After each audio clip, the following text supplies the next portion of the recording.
artistic director here, she was the one that commissioned it. And in her great wisdom, after thinking of the idea, she thought that she would get me to write it. So this has been brilliant, because I've actually been paid to write. Now, as you know, normally I have to write something and then sell it, which can take a long time. Yeah.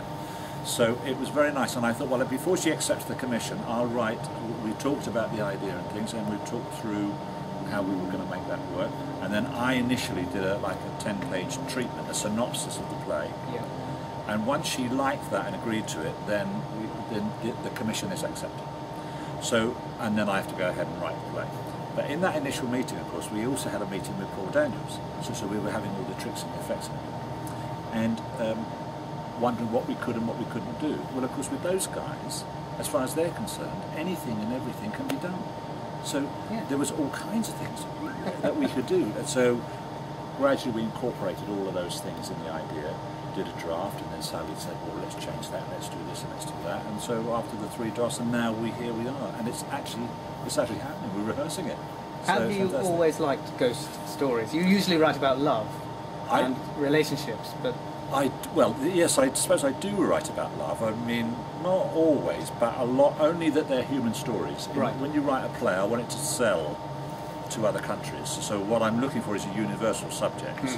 So love, divorce, relationships, all those kind of things are universal subjects. So I do tend to like that, and they tend to be comedy. Yes. So this is very different. Yeah.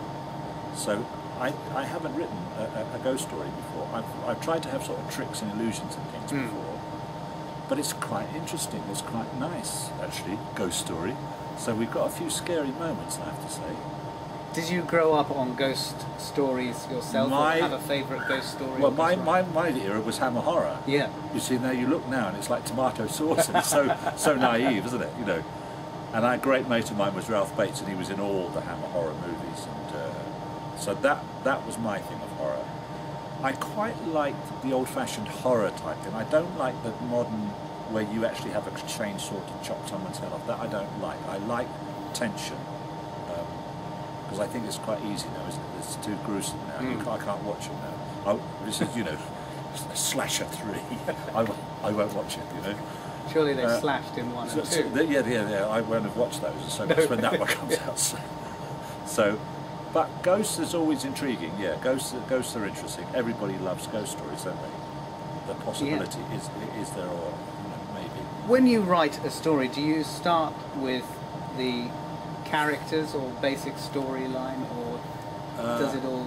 How does it all come together? It varies, but certainly it's a situation.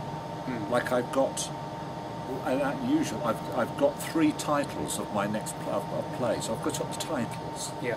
And because I quite like the idea of what could happen in that title, and I think titles do everything. So then that situation comes, and then I put characters into the situation. So it varies, but then other times I'm thinking of a comedic character. I've got a narrator in this who tells the story, and then it's reenacting. I quite like the idea of a comic character like that. Like Frankie Howard used to do Up Pompeii? Yes. Like that. Okay.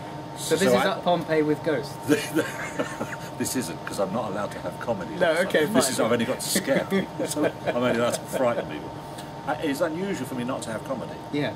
Has that been a challenge for you? Or yeah, because I keep wanting to put in things. I said, no, let's not have that. Yeah. And I said, well, could we do? No, let's not. So I always like to have comedy. I love hearing people laugh. I love it. We all love a story. So what story do you want to tell?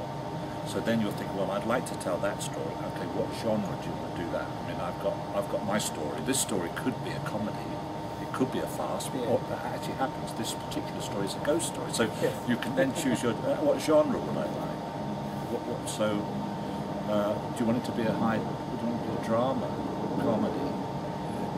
You choose. So I suppose it's like, what would you like to write?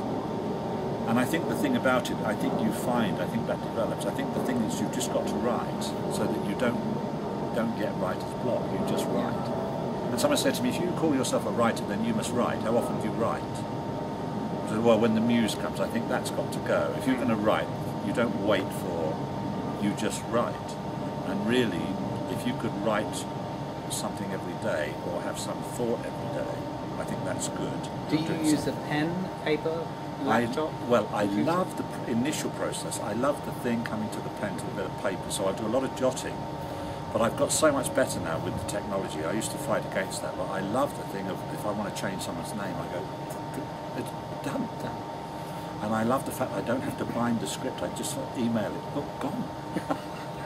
So once you've pressed, I love it. Boom, gone. What do you do to relax when the writing's done for the day? Just the same as everybody else. I don't really. I suppose I'm just, watching a film, watching television, reading a crossword or something. I don't have hobbies as such. I don't do that because as you're writing, you've always got something in your. You could be doing a crossword and a phrase in a paper. You just jot down an idea. What I am good at is sitting and doing nothing. I really can slob out because I rarely do it. Yeah. And I just get a day and I think I don't have to. Actually, I could just not do anything today and just slob, And it's so rare that I can do that. Ron, thank you very much for coming in. Thank you.